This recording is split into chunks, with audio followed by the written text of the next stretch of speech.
Et salut à tous, j'espère que ça va. Aujourd'hui, vidéo sur la double licence Sciences Droit. Et du coup, pour ça, je suis avec Lily. Salut. Voilà, et du coup, bah voilà, encore une fois, confinement oblige, par caméra interposée. On va faire avec. Et du coup, bah on va commencer tout de suite.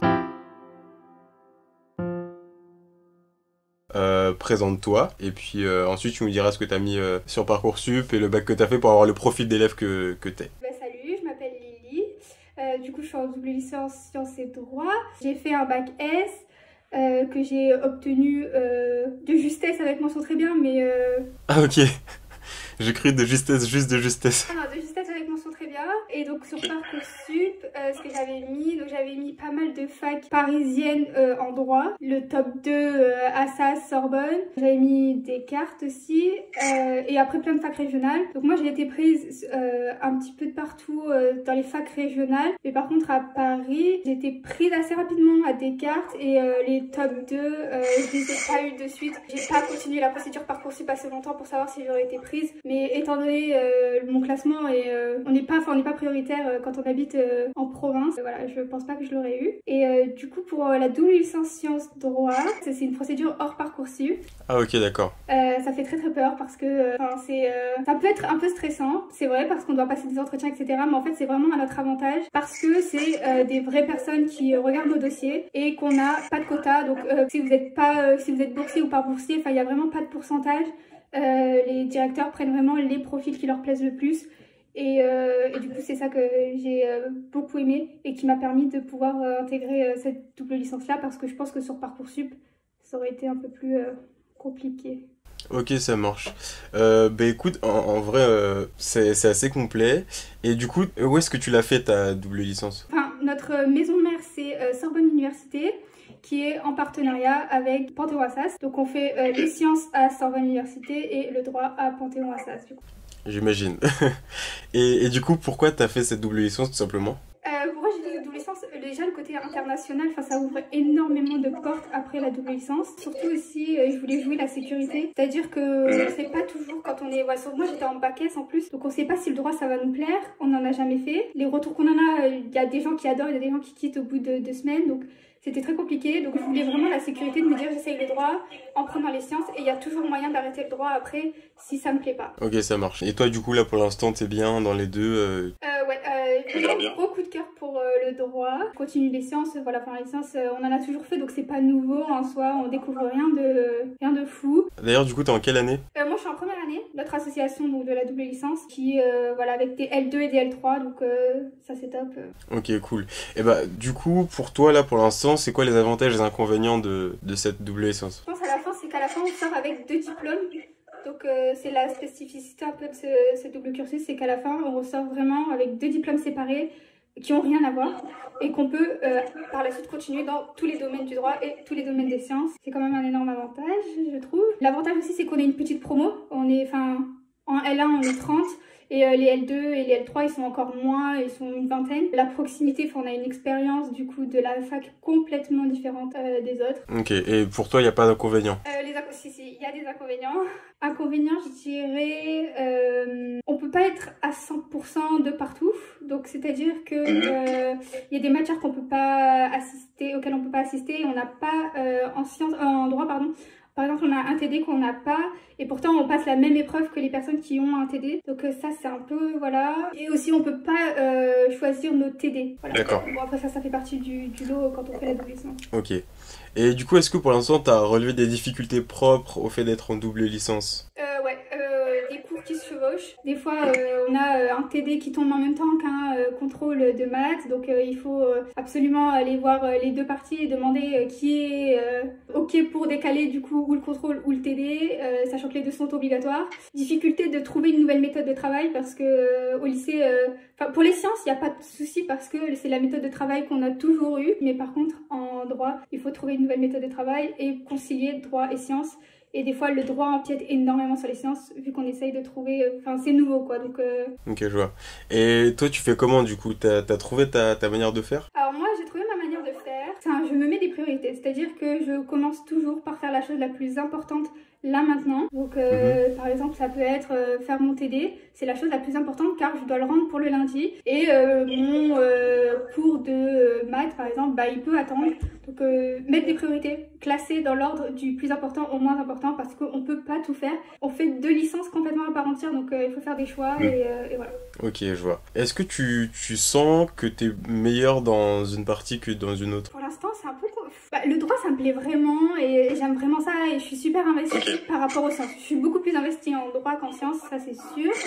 Et après, on a déjà eu quelques contrôles et là, il y a les galops d'essai qui arrivent, donc on va pouvoir vraiment voir là où je suis en tout cas la meilleure en matière de notes, quoi. Est-ce que du coup, quand tu t'es dit que bon, ça y est, que t'allais être accepté en double licence, t'avais des appréhensions ou quoi, ou des bonnes surprises une fois que tu y étais? Ouais, alors des appréhensions, moi je venais de province, donc Paris, voilà, c'est nouveau, on arrive à Paris. On sait que c'est 2 super universités, donc on n'a pas trop peur pour ça, mais par contre on a un peu peur de se dire oh là là, mais je vais être perdue, enfin, je vais connaître personne, ça y joue beaucoup de ne pas savoir où on va et qu'on connaît personne. Et immense surprise quand on a été accueillis. En fait, on est accueillis à Brasberg, donc encore une fois par notre association Sciences et Droits. Donc c'est une association qui est gérée que par nous aussi. Et ils nous ont fait une semaine d'intégration.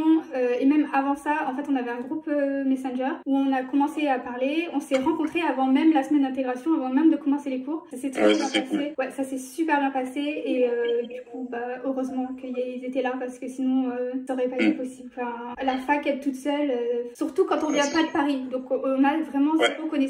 Bah, au niveau de l'ambiance générale, qu'est-ce que ça donne? Super ambiance. On est là, enfin il y a vraiment une entraide, il y a un tutorat aussi donc à travers la double licence, donc on s'entraide quand on a besoin d'aide, que ce soit besoin d'aide moralement ou besoin d'aide pour un cours, enfin voilà. Ouais, super ambiance, même entre nous, enfin la promo entre nous des L1 et ça se passe très très bien, voilà, tout le monde est super sympa. Et du coup, est-ce que pour l'instant t'as fait face à des grandes difficultés et tu te dis ah ouais, c'était chaud à ce moment-là? L'administration, ça compte. L'administration, la plus grande difficulté. Ouais, pourquoi pas. Là, ouais, l'administration, voilà. Et non, pour l'instant. Mais sinon, au niveau de ton travail, réellement?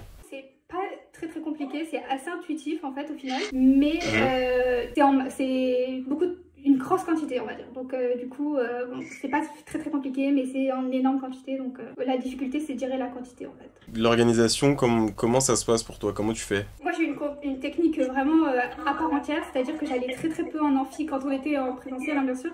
J'allais très très peu en amphi et j'utilisais le cours du drive en fait des années passées parce que j'ai une mémoire visuelle et pas du tout auditive, donc quand j'allais en cours je ne retenais absolument rien.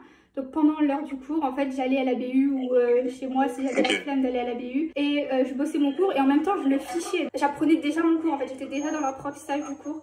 Donc voilà, il faut beaucoup de discipline pour faire ça parce que sinon ça peut vite partir, on va pas en amphi et puis bah du coup... Ok, ça marche. Et du coup, tu travailles seul ou en groupe toi? Moi je travaille seule, après, cette année on n'a pas eu trop l'occasion quand on travaillait en groupe, mais voilà, pour l'instant seul, mais on s'entraide, on a un groupe et donc dès que quelqu'un a une question ou besoin de quelque chose, on s'entraide. Au niveau des matières, toi, c'est quoi que t'as en sciences et en droit? Ok, alors les matières qu'on a en sciences, donc en première année, en fait, quand on arrive au premier semestre, on peut choisir nos matières, enfin on a le choix entre 2 parcours. Donc moi j'ai choisi le parcours chimie, biologie et maths, et il y a un autre parcours, donc mécanique, physique, informatique et maths. Donc voilà pour les sciences, et après au deuxième semestre, on spécialise dans une seule des 3 matières qu'on a choisies au premier semestre. J'hésite encore entre bio et chimie, donc on verra. Et en droit, on a droit constitutionnel, droit civil, histoire du droit, institutions administratives et judiciaires et anglais.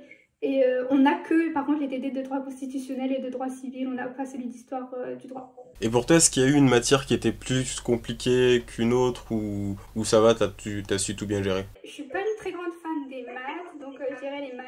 Et le droit constitutionnel, c'est un peu plus dur, mais sinon j'aime bien ça, donc ça va. Mais les maths, ouais, j'aime pas trop ça, donc. Ok. Et du coup, bon, j'imagine la réponse, mais au niveau de ton emploi du temps, est-ce que t'as beaucoup d'heures? Ou est-ce que c'est bien réparti ou... On est le lundi, mercredi, vendredi sur Sorbonne Université, donc sur le campus de Jussieu. Et on est le mardi et le jeudi, du coup, sur le campus de Vaugirard, donc Assas, ou sur le campus de rue d'Assas, le vrai Assas. Enfin, on finit à 18h tous les jours, ça c'est sûr, et des fois même plus tard le lundi soir.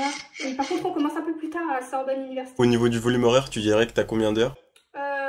Entre Ouais, une trentaine d'heures, je pense. Et du coup, au niveau des types de devoirs à rendre, des contrôles et tout, ça se passe comment en sciences et en droit? Alors, en droit, c'est beaucoup les TD, du coup, on bosse énormément les TD, on y passe nos week-ends. Et en sciences, on est un peu lâché dans la nature parce que les TD sont pas obligatoires. Ça fait que, voilà, encore une fois, si on n'a pas de discipline, c'est un peu compliqué, on a tendance à pas le faire. Parce que quand on a le TD, la disserte à rendre de civil le lundi, bah, on ne fait pas forcément les autres TD. Et par contre, en sciences, il y a pas mal de contrôles continus. Est-ce que tu aurais des conseils à dire en mode choses à savoir pour bien gérer sa double licence? Être très discipliné parce que il y a beaucoup de travail, donc si on n'a pas forcément le sens des priorités, ça peut vite dégénérer, enfin on peut vite laisser tomber. Être assez motivé quand même et passionné. D'ailleurs, toi, tu sais ce que tu veux faire après ta licence ou là juste tu suis les deux trucs et... Ouais, enfin vraiment le droit, j'en suis tombée amoureuse. Ok, bah ouais, c'est cool, hein, si t'as trouvé une vocation ou... Et donc moi je pense continuer en droit et peut-être pourquoi pas faire un truc droit médical ou quelque chose comme ça, mais c'est pas vraiment pas très clair encore, voilà, c'est pas très à voir. Et je sais pas si tu l'as dit au début, mais pourquoi t'as précisément pris sciences et droit? Enfin, je savais que je voulais tester le droit, ça c'est sûr, mais l'incertitude de pas savoir si j'allais aimer, alors que les sciences, enfin j'aimais ça du lycée et j'étais pas trop mauvaise en sciences, donc... Ok, bah cool. Est-ce que t'as quelque chose à ajouter? Quelque chose à ajouter, vraiment ça vaut le détour, c'est une expérience complètement différente de la fac. On est une promo toute petite, ouais, c'est aussi pour ça que je suis là parce que vraiment ça vaut tellement le coup et beaucoup la découvrent un peu sur le tard, par hasard, alors que Ouais. vraiment... C'est la première chose que tu m'as dit d'ailleurs. J'aimerais bien faire connaître ma licence. Ouais, ça vaut tellement le coup, mais vraiment je vous promets c'est incroyable. Les candidatures, donc vite fait je vais peut-être reparler comment ça se passe. Ouais. Donc, en fait on a les résultats de Parcoursup et on peut avoir énormément de déceptions, mais rien n'est perdu, on peut toujours encore accéder à cette double licence là parce que c'est hors Parcoursup. Donc il faut envoyer un CV, une lettre de motivation et quelques notes, etc. Ou à Assas ou à Sorbonne. Ensuite, si votre dossier leur plaît, vous pourrez passer un entretien et accéder à la double licence. Et attention, il suffit pas d'avoir les meilleures notes, vraiment. Les meilleurs dossiers, c'est pas forcément ceux qui vont être pris. Le plus important, c'est votre motivation et avoir un profil assez atypique, vous mettre en valeur et montrer vraiment que vous êtes quelqu'un qui n'allait pas lâcher la double licence. Le but, c'est qu'on aille de la L1 jusqu'à la L3 sans perdre des effectifs, sans avoir diminué les effectifs. On s'en fout de où est-ce que vous habitez, de si vous êtes boursier ou pas, vraiment ça on s'en fiche, c'est vraiment vous qui compte et c'est trop cool, c'est pour ça que c'est trop cool aussi. Comment t'as trouvé la double licence d'ailleurs du coup? Par hasard, et c'est pour ça aussi qu'on est là et qu'on essaye derrière, on est tous super unis pour essayer de faire connaître parce qu'on en a marre que les gens trouvent ça par hasard. Enfin, c'est une formation incroyable dans deux universités incroyables et moi je l'ai trouvé par hasard un soir sur internet, enfin c'est pas possible. Et c'est la plupart ont candidaté les derniers jours des candidatures parce qu'ils savaient pas que ça existait et que ok pourquoi pas en temps. Mais du coup est-ce qu'il y a une asso de ta filière que je la mette dans la vidéo et en description? Ouais, on a une asso, donc l'association Sciences 3, on a aussi un site internet et des réseaux sociaux. Pour l'instant, on n'est pas très actif sur les réseaux sociaux, mais il y a beaucoup de projets qu'il y a. Et, voilà, on vient à peine de créer les pôles, les différents pôles, donc le pôle communication vraiment se démène pour faire essayer de développer tout ça, donc les réseaux sociaux, voilà. Moi, j'ai aussi mon compte Instagram, mon Studigram, donc c'est Study Law and Science. Pareil, je montre vraiment c'est quoi la vie d'une double licence, voilà, c'est pas tout beau forcément tous les jours, mais au moins on peut voir comment ça se passe. Eh bah parfait. Je te remercie. Et bah écoutez, voilà, j'espère que le témoignage de Lily sur sa double licence, son témoignage plein de poigne et d'envie vous a motivé à au moins vouloir aller voir comment ça se passe là-bas. Évidemment, si vous avez des questions, bah, n'hésitez pas à mettre des questions dans les commentaires ou même sur les réseaux que Lily a annoncé. Et puis voilà, moi je vous dis merci d'avoir regardé. Et puis à plus tard sur la chaîne. Salut! Voilà. Parfait.